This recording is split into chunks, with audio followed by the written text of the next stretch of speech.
for tonight is going to be for The Witcher season 4. The Witcher season 4 is out on Netflix now, all 8 episodes. It's the first season without Henry Cavill, and obviously it's a big changing of the guard moment. And the question that everyone had going into this new season was simple.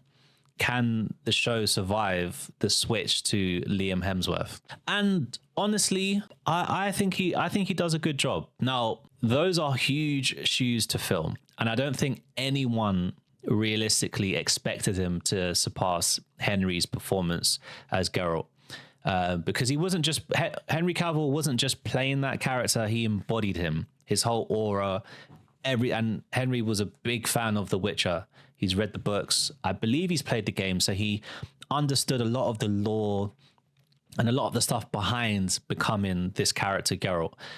Now, Liam, he doesn't come in to try and do a straight impression of Henry Cavill's character. He does kind of bring his own flavor.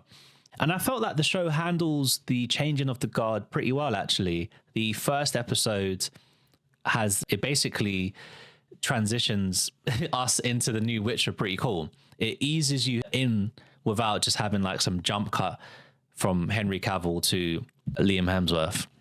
Now, look, I've not played the games or read the books, so my only experience with The Witcher was watching it through the Netflix television show.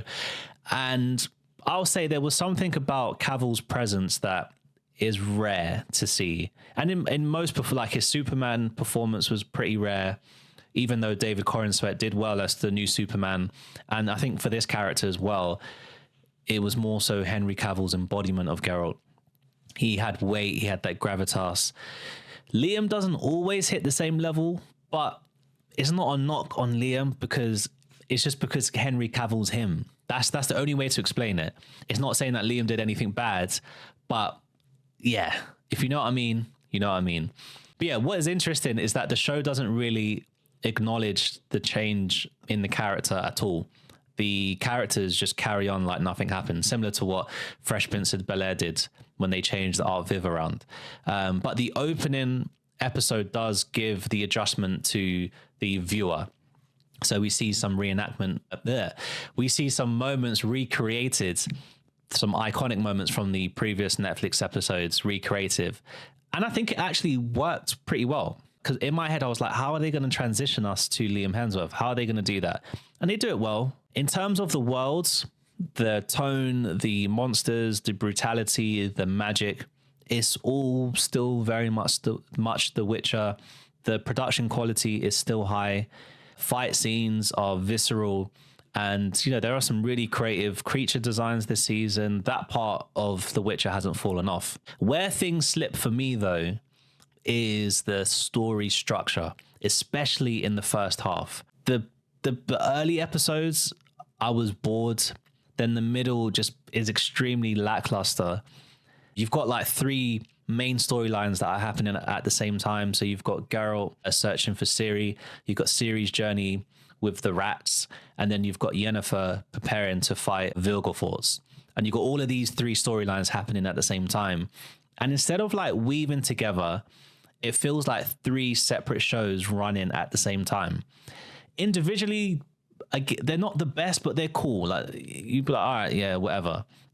But there isn't much cohesion.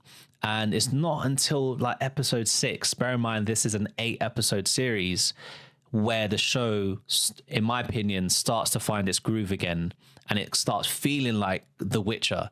And episode 6, I think it was, or 7, where there's a massive fight scene, was really like, I really enjoyed that episode. So unfortunately, a large majority of this season is lackluster. That's the only way for me to say it.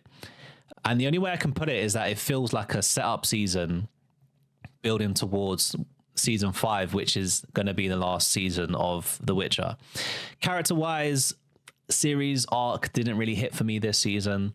I understand the rat storyline is important to the books, but it just felt flat.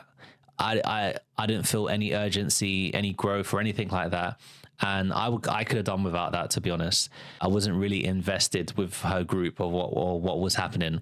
On the flip side, Yennefer absolutely carries when she's on screen. this is easily one of the the strongest emotional arc in this season.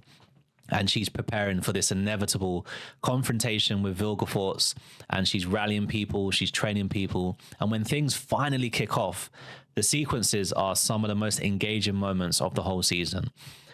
As for chemistry, and this was a big thing in the previous Witcher series, it's kind of hard to judge because Geralt doesn't really spend any time with Yen or Ciri this season. So yeah, that found family energy isn't gone, but it's muted a bit.